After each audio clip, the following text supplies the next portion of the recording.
شروع اللہ کے نام سے جو بڑا مہربان نہایت رحم والا ہے۔ سب تعریف اللہ ہے جس نے اپنے بندے محمد صلی اللہ علیہ وآلہ وسلم پر یہ کتاب نازل کی اور اس میں کسی طرح کی کجی اور پیچیدگی نہ رکھی، بلکہ سیدھی اور سلیس اتاری، تاکہ لوگوں کو عذاب سخت سے جو اس کی طرف سے آنے والا ہے ڈرائے، اور مومنوں کو جو نیک عمل کرتے ہیں خوشخبری سنائے کہ ان کے لیے ان کے کاموں کا نیک بدلہ یعنی بہشت ہے جس میں وہ ابد الآباد رہیں گے، اور ان لوگوں کو بھی ڈرائے جو کہتے ہیں کہ اللہ نے کسی کو بیٹا بنا لیا ہے، ان کو اس بات کا کچھ بھی علم نہیں اور نہ ان کے باپ دادا ہی کو تھا۔ یہ بڑی سخت بات ہے جو ان کے منہ سے نکلتی ہے، اور کچھ شک نہیں کہ یہ جو کچھ کہتے ہیں محض جھوٹ ہے۔ اے پیغمبر، اگر یہ اس کلام پر ایمان نہ لائیں تو شاید تم ان کے پیچھے رنج کر کر کے اپنے تئیں ہلاک کر دو گے۔ جو چیز زمین پر ہے ہم نے اس کو زمین کے لیے آرائش بنایا ہے تاکہ لوگوں کی آزمائش کریں کہ ان میں کون اچھے عمل کرنے والا ہے، اور چیز زمین پر ہے ہم اس کو نابود کر کے بنجر میدان کر دیں گے۔ کیا تم خیال کرتے ہو کہ غار اور لوہ والے ہماری نشانیوں میں سے عجیب تھے؟ جب وہ جوان غار میں جا رہے تو کہنے لگے کہ اے ہمارے پروردگار، ہم پر اپنے ہاں سے رحمت نازل فرما اور ہمارے کام میں درستی کے سامان مہیا کر۔ تو ہم نے غار میں کئی سال تک ان کے کانوں پر نیند کا پردہ ڈالے یعنی ان کو سلائے رکھا، پھر ان کو جگہ اٹھایا تاکہ معلوم کریں کہ جتنی مدت وہ غار میں رہے دونوں جماعتوں میں سے اس کی مقدار کس کو خوب یاد ہے۔ ہم ان کے حالات تم سے صحیح صحیح بیان کرتے ہیں۔ وہ کئی جوان تھے جو اپنے پروردگار پر ایمان لائے تھے اور ہم نے ان کو اور زیادہ ہدایت دی تھی اور ان کے دلوں کو مربوط یعنی مضبوط کر دیا۔ جب وہ اٹھ کھڑے ہوئے تو کہنے لگے کہ ہمارا پروردگار آسمانوں اور زمین کا مالک ہے، ہم اس کے سوا کسی کو معبود سمجھ کر نہ پکاریں گے۔ اگر ایسا کیا تو اس وقت ہم نے بعید از عقل بات کہی۔ ان ہماری قوم کے لوگوں نے اس کے سوا اور معبود بنا رکھے ہیں، بھلا یہ ان کے اللہ ہونے پر کوئی کھلی دلیل کیوں نہیں لاتے؟ تو اس سے زیادہ کون ظالم ہے جو اللہ پر جھوٹ افترا کرے؟ اور جب تم نے ان مشرکوں سے اور جن کو یہ اللہ کے سوا عبادت کرتے ہیں ان سے کنارہ کر لیا ہے تو غار میں چل رہو، تمہارا پروردگار تمہارے لیے اپنی رحمت وسیع کر دے گا اور تمہارے کاموں میں آسانی کے سامان مہیا کرے گا۔ اور جب سورج نکلے تو تم دیکھو کہ دھوپ ان کے غار سے داہنی طرف سمٹ جائے، اور جب غروب ہو تو ان سے بائیں طرف کترا جائے، اور وہ اس کے میدان میں تھے۔ یہ اللہ کی نشانیوں میں سے ہیں، جس کو اللہ ہدایت دے وہ ہدایت یاب ہے، اور جس کو گمراہ کرے تو تم اس کے لیے کوئی دوست راہ بتانے والا نہ پاؤ گے۔ اور تم خیال رو کے جاگ رہے ہیں حالانکہ وہ سوتے ہیں، اور ہم ان کو دائیں اور بائیں کروٹ بدلاتے تھے، اور ان کا کتا چوکھٹ پر دونوں ہاتھ پھیلائے ہوئے تھا۔ اگر تم ان کو جھانک کر دیکھتے تو پیٹ پھیر کر بھاگ جاتے اور ان سے دہشت میں آ جاتے۔ اور اسی طرح ہم نے ان کو اٹھایا تاکہ آپس میں ایک دوسرے سے دریافت کریں۔ ایک کہنے والے نے کہا کہ تم یہاں کتنی مدت رہے؟ انہوں نے کہا کہ 1 دن یا اس سے بھی کم۔ انہوں نے کہا کہ جتنی مدت تم رہے ہو تمہارا پروردگار ہی اس کو خوب جانتا ہے، تو اپنے میں سے کسی کو یہ روپیہ دے کر شہر کو بھیجو، وہ دیکھے کہ نفیس کھانا کون سا ہے تو اس میں سے کھانا لے آئے، اور آہستہ آہستہ آئے جائے اور تمہارا حال کسی کو نہ بتائے۔ اگر وہ تم پر دسترس پالیں گے تو تمہیں سنسار کر دیں گے یا پھر اپنے مذہب میں داخل کر لیں گے، اور اس وقت تم کبھی فلاح نہیں پاؤ گے۔ اور اسی طرح ہم نے لوگوں کو ان کے حال سے خبردار کر دیا تاکہ وہ جانیں کہ اللہ کا وعدہ سچا ہے، اور یہ کہ قیامت جس کا وعدہ کیا جاتا ہے اس میں کچھ شک نہیں۔ اس وقت لوگ ان کے بارے میں باہم جھگڑنے لگے اور کہنے لگے کہ ان کے غار پر عمارت بنا دو، ان کا پروردگار ان کے حال سے خوب واقف ہے۔ جو لوگ ان کے معاملے میں غلبہ رکھتے تھے وہ کہنے لگے کہ ہم ان کے غار پر مسجد بنائیں گے۔ بعض لوگ اٹکل پچو کہیں گے کہ وہ 3 تھے اور چوتھا ان کا کتا تھا، اور بعض کہیں گے کہ وہ 5 تھے اور چھٹا ان کا کتا تھا، اور بعض کہیں گے کہ وہ 7 تھے اور 8واں ان کا کتا تھا۔ کہہ دو کہ میرا پروردگار ہی ان کے شمار سے خوب واقف ہے، ان کو جانتے بھی ہیں تو تھوڑے ہی لوگ جانتے ہیں، تو تم ان کے معاملے میں گفتگو نہ کرنا مگر سرسری سی گفتگو، اور نہ ان کے بارے میں ان میں سے کسی سے کچھ دریافت ہی کرنا، اور کسی کام کی بتنا کہ میں اسے کل کر دوں گا، مگر انشاءاللہ کہہ کر یعنی اگر اللہ چاہے تو کروں گا۔ اور جب اللہ کا نام لینا بھول جاؤ تو یاد آنے پر لے لو، اور کہہ دو کہ امید ہے کہ میرا پروردگار مجھے اس سے بھی زیادہ ہدایت کی باتیں بتائے۔ اور اصحاب اپنے غار میں 9 اوپر 300 سال رہے۔ کہہ دو کہ جتنی مدت وہ رہے اسے اللہ ہی خوب جانتا ہے۔ اسی کو آسمانوں اور زمین کی پوشیدہ باتیں معلوم ہیں، وہ کیا خوب دیکھنے والا اور کیا خوب سننے والا ہے، اس کے سوا ان کا کوئی کارساز نہیں، اور نہ وہ اپنے حکم میں کسی کو شریک کرتا ہے۔ اور اپنے پروردگار کی کتاب کو جو تمہارے پاس بھیجی جاتی ہے پڑھتے رہا کرو، اس کی باتوں کو کوئی بدلنے والا نہیں، اور اس کے سوا تم کہیں پناہ بھی نہ پاؤ گے۔ اور جو لوگ صبح و شام اپنے پروردگار کو پکارتے ہیں اور اس کی خوشنودی کے طالب ہیں، ان کے ساتھ صبر کرتے رہو، اور تمہاری نگاہیں ان میں سے گزر کر اور طرف نہ دوڑیں کہ تم آرائش زندگانی دنیا کے خواستگار ہو جاؤ۔ اور جس شخص کے دل کو ہم نے اپنی یاد سے غافل کر دیا ہے اور وہ اپنی خواہش کی پیروی کرتا ہے اور اس کا کام حد سے بڑھ گیا ہے، اس کا کہنا نہ ماننا۔ کہہ دو کہ لوگو یہ قرآن تمہارے پروردگار کی طرف سے برحق ہے،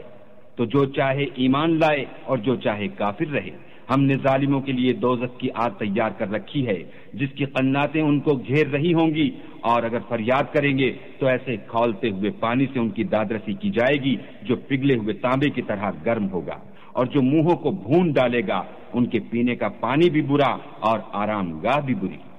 اور جو ایمان لائے اور کام نیک کرتے رہے تو ہم نیک کام کرنے والوں کا اجر ضائع نہیں کرتے۔ ایسے لوگوں کے لیے ہمیشہ رہنے کے باغ ہیں جن میں ان کے محلوں کے نیچے نہریں بہ رہی ہیں، ان کو وہاں سونے کے کنگن پہنائے جائیں گے، اور وہ باریک دیبا اور اطلس کے سبز کپڑے پہنا کریں گے، اور تختوں پر تکیے لگا کر بیٹھا کریں گے۔ کیا خوب بدلہ اور کیا خوب آرام گاہ ہے۔ اور ان سے دو شخصوں کا بیان کرو جن میں سے ایک کو ہم نے انگور کے 2 باغ عنایت کیے تھے اور ان کے گردا گرد کھجوروں کے درخت لگا دیے تھے اور ان کے درمیان کھیتی پیدا کر دی تھی۔ دونوں باغ کثرت سے پھل لاتے اور اس کی پیداوار میں کسی طرح کی کمی نہ ہوتی، اور دونوں میں ہم نے ایک نہر بھی جاری کر رکھی تھی، اور اس طرح اس شخص کو ان کی پیداوار ملتی رہتی تھی۔ تو ایک دن جب کہ وہ اپنے دوست سے باتیں کر رہا تھا، کہنے لگا کہ میں تم سے مال و دولت میں بھی زیادہ ہوں اور جتھے اور جماعت کے لحاظ سے بھی زیادہ عزت والا ہوں، اور ایسی شخص سے اپنے حق میں ظلم کرتا ہوا اپنے باغ میں داخل ہوا۔ کہنے لگا کہ میں نہیں خیال کرتا کہ یہ باغ کبھی تباہ ہو، اور نہ خیال کرتا ہوں کہ قیامت برپا ہو، اور اگر میں اپنے پروردگار کی طرف لوٹایا بھی جاؤں تو وہاں ضرور اس سے اچھی جگہ پاؤں گا۔ تو اس کا دوست جو اس سے کر رہا تھا کہنے لگا کہ کیا تم اس اللہ سے کفر کرتے ہو جس نے تم کو مٹی سے پیدا کیا، پھر نطفے سے، پھر تمہیں پورا مرد بنایا؟ مگر میں تو یہ کہتا ہوں کہ اللہ ہی میرا پروردگار ہے، اور میں اپنے پروردگار کے ساتھ کسی کو شریک نہیں کرتا۔ اور بھلا جب تم اپنے باغ میں داخل ہوئے تو تم نے ماشاء اللہ لا قوت الا باللہ کیوں نہ کہا؟ اگر تم مجھے مال و اولاد میں اپنے سے کمتر دیکھتے ہو تو عجب نہیں کہ میرا پروردگار مجھے تمہارے باغ سے بہتر عطا فرمائے، اور اس تمہارے باغ پر آسمان سے آفت بھیج دے تو وہ صاف میدان ہو جائے، یا اس کی نہر کا پانی گرائے تو پھر تم اسے نہ لا سکو، اور اس کے میووں کو عذاب نے آ گھیرا اور وہ اپنی چھتریوں پر گر کر رہ گیا، تو جو مال اس نے اس پر خرچ کیا تھا اس پر حسرت سے ہاتھ ملنے لگا اور کہنے لگا کہ کاش میں اپنے پروردگار کے ساتھ کسی کو شریک نہ بناتا۔ اس وقت اللہ کے سوا کوئی مددگار نہ ہوئی اور نہ وہ بدلہ لے سکا۔ یہاں سے ثابت ہوا کہ حکومت سب خدائے برحق کی ہے، اسی کا صلہ بہتر اور اسی کا بدلہ اچھا ہے۔ اور ان سے دنیا کی زندگی حال بھی بیان کر دو، وہ ایسی ہے جیسے پانی جسے ہم نے آسمان سے برسایا تو اس کے ساتھ زمین کی رویدگی مل گئی، پھر وہ چورا چورا ہو گئی کہ ہوائیں اسے اڑاتی پھرتی ہیں، اور اللہ تو ہر چیز پر قدرت رکھتا ہے۔ مال اور بیٹے تو دنیا کی زندگی کی رونق و زینت ہیں، اور نیکیاں جو باقی رہنے والی ہیں وہ ثواب کے لحاظ سے تمہارے پروردگار کے ہاں بہت اچھی ہیں اور امید کے لحاظ سے بہت بہتر ہیں۔ اور جس دن ہم پہاڑوں کو چلائیں گے اور تم زمین کو صاف میدان دیکھو گے اور ان لوگوں کو ہم جمع کر لیں گے تو ان میں سے کسی کو بھی نہیں چھوڑیں گے، اور سب تمہارے پروردگار کے سامنے صف باندھ کر لائے جائیں گے۔ تو ہم ان سے کہیں گے کہ جس طرح ہم نے تم کو پہلی بار پیدا کیا تھا اسی طرح آج تم ہمارے سامنے آئے، لیکن تم نے تو یہ خیال کر رکھا تھا کہ ہم نے تمہارے لیے قیامت کا کوئی وقت مقرر ہی نہیں کیا۔ اور جو عملوں کی کتاب کھول کر رکھی جائے گی تو تم گناہگاروں کو دیکھو گے کہ جو کچھ اس میں لکھا ہوگا اس سے ڈر رہے ہوں گے اور کہیں گے ہائے شامت، یہ کیسی کتاب ہے کہ نہ چھوٹی بات کو چھوڑتی ہے نہ بڑی کو، کوئی بات بھی نہیں مگر اسے لکھ رکھا ہے، اور جو عمل کیے ہوں گے سب کو حاضر پائیں گے، اور تمہارا پروردگار کسی پر ظلم نہیں کرے گا۔ اور جب ہم نے فرشتوں کو حکم دیا کہ آدم کو سجدہ کرو تو سب نے سجدہ کیا مگر ابلیس نے نہ کیا، وہ جنات میں سے تھا تو اپنے پروردگار کے حکم سے باہر ہو گیا۔ کیا تم اس کو اور اس کی اولاد کو میرے سوا دوست بناتے ہو، حالانکہ وہ تمہارے دشمن ہیں، اور شیطان کی دوستی ظالموں کے لیے اللہ کی دوستی کا برا بدل ہے۔ میں نے ان کو نہ تو آسمان اور زمین کے پیدا کرنے کے وقت بلایا تھا اور نہ خود ان کے پیدا کرنے کے وقت، اور میں ایسا نہ تھا کہ گمراہ کرنے والوں کو مددگار بناتا۔ اور جس دن اللہ فرمائے گا کہ اب میرے شریکوں کو جن کی نسبت تم گمان الوہیت رکھتے تھے بلاؤ، تو وہ ان کو بلائیں گے مگر وہ ان کو کچھ جواب نہ دیں گے، اور ہم ان کے بیچ میں ایک ہلاکت کی جگہ بنا دیں گے۔ اور گناہ گار لوگ دوزخ کو دیکھیں گے تو یقین کر لیں گے کہ وہ اس میں پڑنے والے ہیں اور اس سے بچنے کا کوئی راستہ نہ۔ اور ہم نے اس قرآن میں لوگوں کے سمجھانے کے لیے طرح طرح کی مثالیں بیان فرمائی ہیں، لیکن انسان سب چیزوں سے بڑھ کر جھگڑالو ہے۔ اور لوگوں کے پاس جب ہدایت آ گئی تو ان کو کس چیز نے منع کیا کہ ایمان لائیں اور اپنے پروردگار سے بخشش مانگیں، بجز اس کے کہ اس بات کے منتظر ہوں کہ انہیں بھی پہلوں کا سا معاملہ پیش آئے یا ان پر عذاب سامنے موجود ہو۔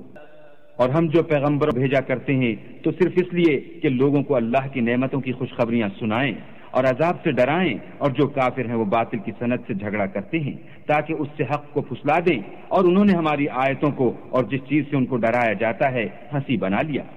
تو اس سے ظالم کون؟ پروردگار کے کلام سے سمجھایا گیا تو اس نے اس سے منہ پھیر لیا، اور جو اعمال وہ آگے کر چکا اس کو بھول گیا۔ ہم نے ان کے دلوں پر پردے ڈال دیے کہ اسے سمجھ نہ سکیں، اور کانوں میں ثقل پیدا کر دیا ہے کہ سن نہ سکیں۔ اور اگر تم ان کو رستے کی طرف بلاؤ تو کبھی رستے پر نہ آئیں گے، اور تمہارا پروردگار بخشنے والا صاحب رحمت ہے۔ اگر وہ ان کے کرتوتوں پر ان کو پکڑنے لگے تو ان پر جھٹ عذاب بھیج دے، مگر ان کے لیے ایک وقت مقرر کر رکھا ہے کہ اس کے عذاب سے کوئی پناہ کی جگہ نہ پائیں گے۔ اور یہ بستیاں جو ویران پڑی ہیں، جب انہوں نے کفر سے ظلم کیا تو ہم نے ان کو تباہ کر دیا، اور ان کی تباہی کے لیے ایک وقت مقرر کر دیا تھا۔ اور جب موسیٰ نے کہا کہ جب تک میں دو دریاؤں کے ملنے کی جگہ نہ پہنچ جاؤں ہٹنے کا نہیں، خواہ برسوں چلتا رہوں۔ جب ان کے ملنے کے مقام پر پہنچے تو اپنی مچھلی بھول گئے تو اس نے دریا میں سرنگ کی طرح اپنا رستہ بنا لیا۔ جب آگے چلے تو موسیٰ نے شاگرد سے کہا کہ ہمارے لیے کھانا لاؤ، اس سفر سے ہم کو بہت تکان ہو گئی ہے۔ اس نے کہا کہ بھلا آپ نے دیکھا کہ جب ہم نے پتھر کے پاس آرام کیا تھا تو میں مچھلی وہیں بھول گیا، اور مجھے آپ سے اس کا ذکر کرنا شیطان نے بھلا دیا، اور اس نے عجب طرح سے دریا میں اپنا رستہ بنا لیا۔ موسیٰ نے کہا یہی تو وہ مقام ہے جسے ہم تلاش کرتے تھے، تو وہ اپنے پاؤں کے نشان دیکھتے دیکھتے لوٹ گئے۔ وہاں انہوں نے ہمارے بندوں میں سے ایک بندہ دیکھا جس کو ہم نے اپنے ہاں سے رحمت یعنی نبوت یا نعمت ولایت دی تھی اور اپنے پاس سے علم بخشا تھا۔ موسیٰ نے ان سے ہم خضر تھا کہا کہ جو علم اللہ کی طرف سے آپ کو سکھایا گیا ہے، اگر آپ اس میں سے مجھے کچھ بھلائی کی باتیں سکھائیں تو میں آپ کے ساتھ ہوں۔ خضر نے کہا کہ تم میرے ساتھ رہ کر صبر نہیں کر سکو گے، اور جس بات کی تمہیں خبر ہی نہیں اس پر صبر کر بھی کیوں کر سکتے ہو؟ موسیٰ نے کہا اللہ نے چاہا تو آپ مجھے صابر پائیے گا اور میں آپ کے ارشاد کے خلاف نہیں کروں گا۔ خضر نے کہا اگر تم میرے ساتھ رہنا چاہو تو شرط یہ ہے مجھ سے کوئی بات نہ پوچھنا جب تک میں خود اس کا ذکر تم سے نہ کروں۔ تو دونوں چل پڑے، یہاں تک کہ جب کشتی میں سوار ہوئے تو خضر نے کشتی کو پھاڑ ڈالا۔ موسیٰ نے کہا کیا آپ نے اس کو اس لیے پھاڑا ہے کہ سواروں کو غرق کر دیں؟ یہ تو آپ نے بڑی عجیب بات کی۔ خضر نے کہا کیا میں نے نہیں کہا تھا کہ تم میرے ساتھ صبر نہ کر سکو گے؟ موسیٰ نے کہا کہ جو بھول مجھ سے ہوئی اس پر مواخذہ نہ کیجیے اور میرے معاملے میں مجھ پر مشکل نہ ڈالیے۔ پھر دونوں چلے، یہاں تک کہ رستے میں ایک لڑکا ملا تو خضر نے اسے مار ڈالا۔ موسیٰ نے کہا کہ آپ نے ایک بے گناہ شخص کو ناحق بغیر قصاص کے مار ڈالا، یہ تو آپ نے بری بات کی۔ خضر نے کہا کیا میں نے نہیں کہا تھا کہ تم سے میرے ساتھ صبر نہیں ہو سکے گا؟ انہوں نے کہا کہ اگر میں اس کے بعد پھر کوئی بات پوچھوں یعنی اعتراض کروں تو مجھے اپنے ساتھ نہ رکھیے گا کہ آپ میری طرف سے عذر کے قبول کرنے میں غایت کو پہنچ گئے۔ پھر دونوں چلے، یہاں تک کہ ایک گاؤں والوں کے پاس پہنچے اور ان سے کھانا طلب کیا۔ انہوں نے ان کی ضیافت کرنے سے انکار کیا۔ پھر انہوں نے وہاں ایک دیوار دیکھی جو جھک کر گرا چاہتی تھی تو خضر نے اس کو سیدھا کر دیا۔ موسیٰ نے کہا کہ اگر آپ چاہتے تو ان سے اس کا معاوضہ لیتے تاکہ کھانے کا کام چلتا کہ اب مجھ میں اور تم میں اگی، مگر جن باتوں پر تم صبر نہ کر سکے میں ان کا تمہیں بھید بتائے دیتا ہوں کہ وہ جو کشتی تھی غریب لوگوں کی تھی جو دریا میں محنت کر کے یعنی کشتیاں چلا کر گزارا کرتے تھے، اور ان کے سامنے کی طرف ایک بادشاہ تھا جو ہر ایک کشتی کو زبردستی چھین لیتا تھا، تو میں نے چاہا کہ اسے عیبدار کر دوں تاکہ وہ اسے غصب نہ کر سکے۔ اور وہ جو لڑکا تھا اس کے ماں باپ دونوں مومن تھے، ہمیں اندیشہ ہوا کہ وہ بڑا ہو کر بد کردار ہوگا، کہیں ان کو سرکشی اور کفر میں نہ پھنسا دے، تو ہم نے چاہا کہ ان کا پروردگار اس کی جگہ ان کو اور بچہ عطا فرمائے جو پاک طینتی میں بہتر اور محبت میں زیادہ قریب ہو۔ اور وہ جو دیوار تھی سو 2 یتیم لڑکوں کی تھی جو شہر میں رہتے تھے، اور اس کے نیچے ان کا خزانہ مدفون تھا، اور ان کا باپ ایک نیک آدمی تھا، تو تمہارے پروردگار نے چاہا کہ وہ اپنی جوانی کو پہنچ جائیں اور پھر اپنا خزانہ نکالیں۔ یہ تمہارے پروردگار کی مہربانی ہے، اور یہ کام میں نے اپنی طرف سے نہیں کیے، یہ ان باتوں کی حقیقت ہے جن پر تم صبر نہ کر سکے۔ اور تم سے ذوالقرنین کے بارے میں دریافت کرتے ہیں، کہہ دو کہ میں اس کا کسی قدر حال تمہیں پڑھ کر سناتا ہوں۔ ہم نے اس کو زمین میں بڑی دسترس دی تھی اور ہر طرح کا سامان عطا کیا تھا، تو اس نے سفر کا ایک سامان کیا، یہاں تک کہ جب سورج کے غروب ہونے کی جگہ پہنچا تو اسے ایسا پایا کہ کیچڑ کی ندی میں ڈوب رہا ہے، اور اس ندی کے پاس ایک قوم دیکھی۔ ہم نے کہا ذوالقرنین تم ان کو خواہ تکلیف دو خواہ ان کے بارے میں بھلائی اختیار کرو، دونوں باتوں کی تم کو قدرت ہے۔ ذوالقرنین نے کہا کہ جو کفر و بد کرداری سے ظلم کرے گا اسے ہم عذاب دیں گے، پھر جب وہ اپنے پروردگار کی طرف لوٹایا جائے گا تو وہ بھی اسے بڑا عذاب دے گا، اور جو ایمان لائے اور عمل نیک کرے گا اس کے لیے بہت اچھا بدلہ ہے، اور ہم اپنے معاملے میں اس پر کسی طرح کی سختی نہیں کریں گے بلکہ اس سے نرم بات کہیں گے۔ پھر اس نے ایک اور سامان سفر کا کیا، یہاں تک کہ سورج کے طلوع ہونے کے مقام پر پہنچا تو دیکھا کہ وہ ایسے لوگوں پر طلوع کرتا ہے جن کے لیے ہم نے سورج کے اس طرف کوئی اوٹ نہیں بنائی تھی۔ حقیقت الحال یوں تھی، اور جو کچھ اس کے پاس تھا ہم کو سب کی خبر تھی۔ پھر اس نے ایک اور سامان کیا،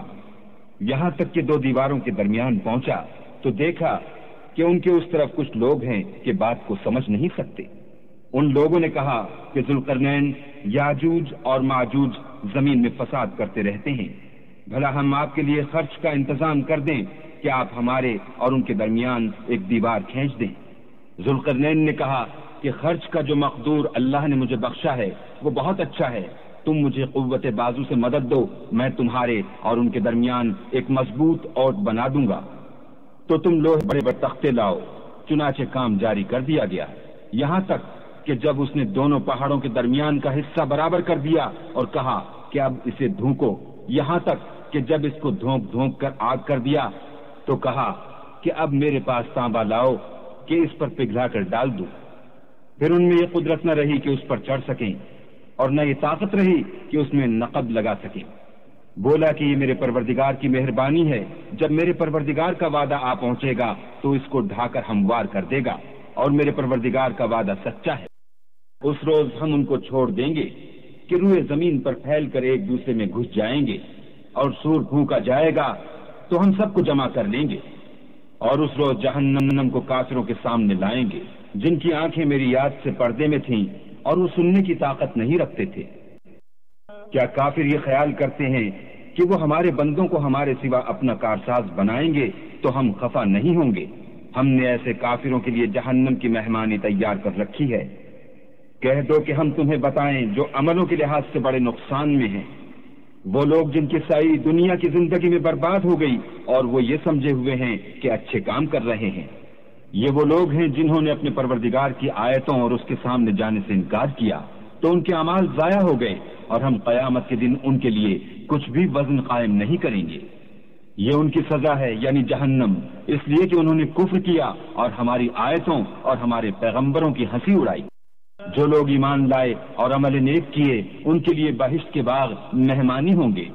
ہمیشہ ان میں رہیں گے اور وہاں سے مکان بدلنا نہ چاہیں گے۔